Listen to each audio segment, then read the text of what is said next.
Hi പ്രിയമുള്ള സുഹൃത്തുക്കളെ, കേരളത്തിൽ ഇപ്പോൾ കൈവെട്ടിന്റെയും തലവെട്ടിന്റെയും ഒക്കെ സീസണാണ്. ഒരുപക്ഷെ അത്തരം പ്രകോപനപരമായ മുദ്രാവാക്യങ്ങളുടെയും പ്രേരണയുടെയും ഒക്കെ കാലഘട്ടമാണെന്നും പറയാം. ഇപ്പോ 13 വർഷം ഒളിവിൽ താമസിച്ച സവാദ് ഈ കേരളത്തിൽ സവാദിന് ധൈര്യം കൊടുത്തതാരാണ്? എവിടെ നിന്നാണ് സവാദിന് സഹായ സഹകരണങ്ങൾ ലഭിച്ചത്? താൻ ഒരു നിരപരാധിയായ മനുഷ്യന്റെ കൈ മഴു ഉപയോഗിച്ച് വെട്ടിയെറിഞ്ഞു, എന്നിട്ട് ഒന്നും സംഭവിക്കാത്തവനെ പോലെ സുഖസുന്ദരമായി ജീവിക്കുവാണ് ഈ കേരളക്കരയിൽ. നിങ്ങൾക്ക് തോന്നുന്നുണ്ടോ സവാദിന് സ്വയം അതിനുള്ള ധൈര്യമുണ്ടെന്ന്? താൻ പിടിക്കപ്പെടില്ല എന്നുള്ള ധൈര്യം സവാദിന് എവിടെ നിന്ന് കിട്ടിയതാ? എന്തുകൊണ്ടാണ് ഇക്കഴിഞ്ഞ 13 വർഷമായിട്ടും ഒരു സംശയം പോലും സവാദിനെ കുറിച്ച് കേരള പോലീസ് ഉന്നയിക്കാതിരുന്നത്? സവാദിലേക്ക് കേരള പോലീസ് എത്താതിരുന്നത് എന്തുകൊണ്ടാ? പോപ്പുലർ ഫ്രണ്ട് നിരോധിച്ചതിന്റെ പേരിൽ മാത്രമാണ് ഈ 13 വർഷങ്ങൾക്ക് ശേഷമെങ്കിലും സവാദ് പിടിക്കപ്പെട്ടത്. കാരണം പോപ്പുലർ ഫ്രണ്ടിന്റെ വൻകിട നേതാക്കളെയൊക്കെ പൊക്കിയെടുത്ത് NIA കൊണ്ടുപോയി ഡയപ്പറിൽ നിർത്തി NIA ചോദിക്കേണ്ടത് പോലെ നല്ല അടിപൊളി സൽക്കാരം കൊടുത്ത് സ്വീകരിച്ചു ചോദിച്ചപ്പോൾ കൃത്യമായ രൂപത്തിൽ റൌഫുമാർ, സത്താറുമാർ, നസറുദ്ദീൻമാർ കൃത്യമായി കാര്യങ്ങളെന്ന് പറഞ്ഞു. ആ പറഞ്ഞ സത്യങ്ങളിൽ ഒന്നായിരുന്നു ജോസഫ് മാഷുടെ കൈവെട്ടിയ സവാദ് എന്ന വ്യക്തി കേരളത്തിനകത്ത് ഇപ്പോഴും ജീവിച്ചിരിക്കുന്നു.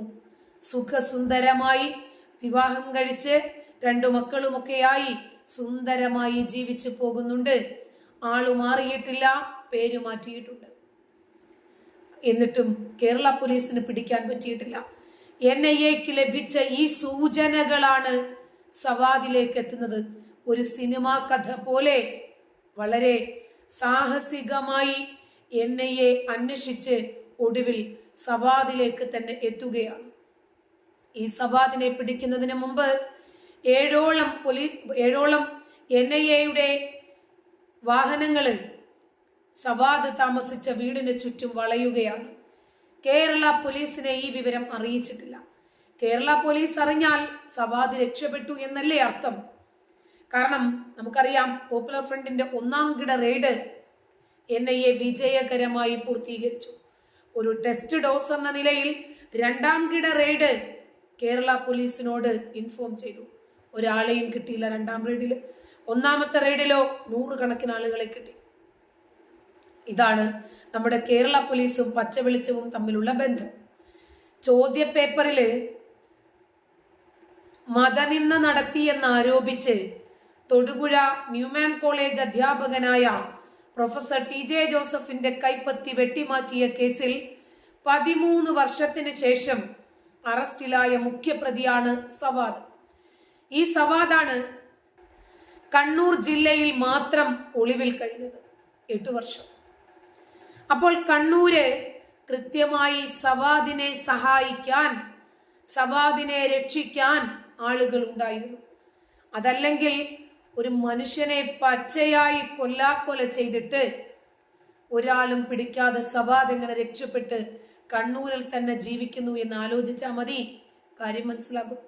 കാസർഗോട്ട് നിന്ന് വിവാഹം കഴിച്ചു. ആര് വിവാഹം കഴിപ്പിച്ചു കൊടുത്തു? സവാദിനെ കുറിച്ചിട്ടുള്ള എന്തെങ്കിലും ഹിസ്റ്ററി അറിഞ്ഞിട്ടാണോ SDPIക്കാരൻ സ്വന്തം മകളെ വിവാഹം കഴിച്ചു കൊടുത്തത്? പള്ളിക്കാർക്ക് എന്തെങ്കിലും അറിഞ്ഞിട്ടാണോ ഇയാൾക്ക് വിവാഹത്തിന് സമ്മതപത്രം നൽകിയതും വിവാഹം കഴിച്ചു കൊടുത്തതും? ഇതൊക്കെ ഒത്തുകളിയാണ്. കാസർഗോഡ് നിന്ന് വിവാഹം കഴിച്ചു. കണ്ണൂര് വളപട്ടണത്തെ മന്ന എന്ന സ്ഥലത്തേക്കാണ് സവാദ് ആദ്യം എത്തിയത്. ഇതാണ് NIA പുറത്തുവിടുന്ന വിവരം. വളപട്ടണത്തു മാത്രം 5 വർഷം ഇയാൾ ഒളിവിൽ കഴിയുന്നു. അതിനുശേഷം ഇരിട്ടിയിലെ വിളക്കോട് 2 വർഷം താമസിക്കുന്നു. ഇതിനും ശേഷമാണ് മട്ടന്നൂരിലെ ബേരത്തെ വാടക വീട്ടിലേക്ക് താമസം മാറ്റിയത്. ഇവിടെ വെച്ചാണ് കഴിഞ്ഞ ബുധനാഴ്ച പുലർച്ചെ സവാദിനെ NIA സംഘം അറസ്റ്റ് ചെയ്ത് കൊണ്ടുപോകുന്നത്.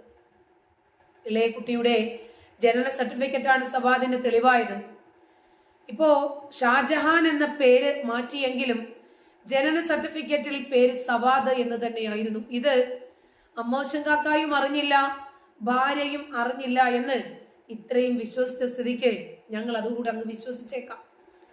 ടി ജെ ജോസഫ് മാഷിന്റെ കൈവെട്ടുന്ന സമയത്ത് സവാദിന്റെ ശരീരത്തിൽ മുറിവുകൾ ഉണ്ടായിരുന്നു.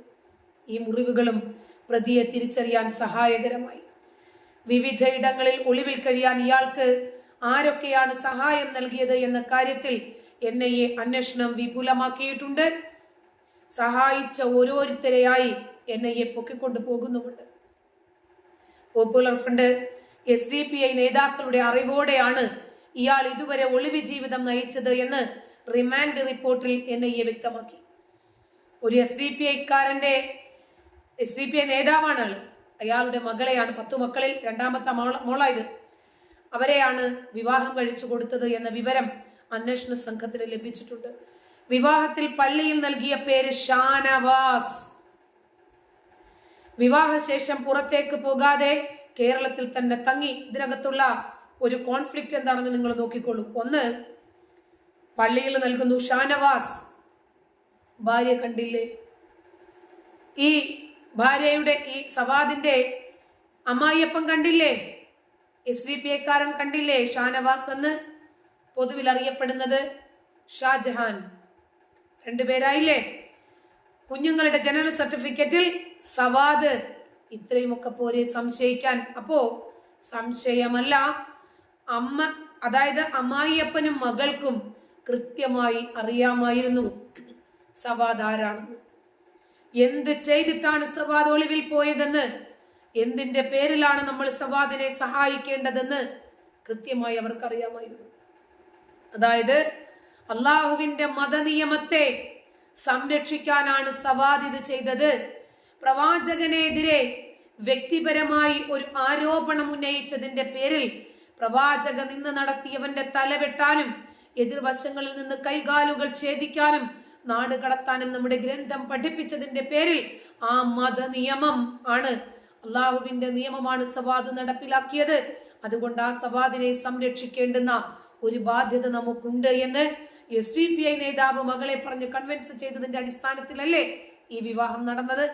അതുകൊണ്ടല്ലേ ഷാനവാസ് ഷാജഹാനായതും ഷാജഹാൻ സവാദായതും ആരും പിടിക്കപ്പെടാതെ പോയത്, സംശയിക്കാതെ പോയത്?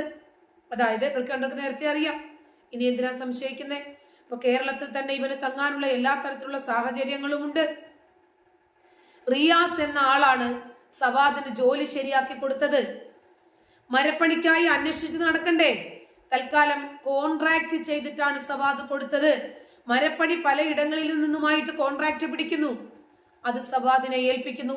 സവാദ് പെർഫെക്റ്റ് ആയിട്ട് ചെയ്യുന്നു, പണം വാങ്ങുന്നു, പോകുന്നു. അപ്പൊ ഒരുപാട് ആളുകളുമായി സവാദിന് ഇടപഴകേണ്ടി വരില്ല.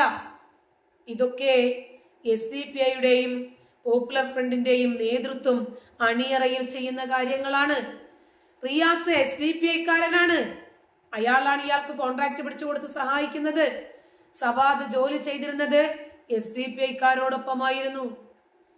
അധ്യാപകന്റെ കൈവെട്ടിയ സംഭവത്തിന് ശേഷം സവാദ് എവിടെയായിരുന്നു എന്ന് ഇവരാരും അറിഞ്ഞിട്ടില്ല എന്ന് പറയുമ്പോഴും അറിയേണ്ടുന്നവർക്കൊക്കെ കൃത്യമായിട്ട് അറിയാം സവാദ് എവിടെയാണുള്ളതെന്ന്. സവാദിന് കൃത്യമായ രൂപത്തിൽ സഹായങ്ങൾ ലഭിക്കുകയും ചെയ്തു. എന്തായിരുന്നാലും ഇപ്പോ സവാദിന്റെ ഭാര്യയെ അറസ്റ്റ് ചെയ്ത് അന്വേഷണം നടത്താനും അതുപോലെ ചോദ്യം ചെയ്യാനും NIA തീരുമാനിച്ചിട്ടുണ്ട്.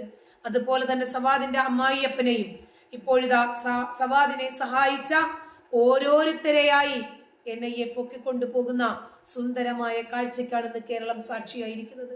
നന്ദി.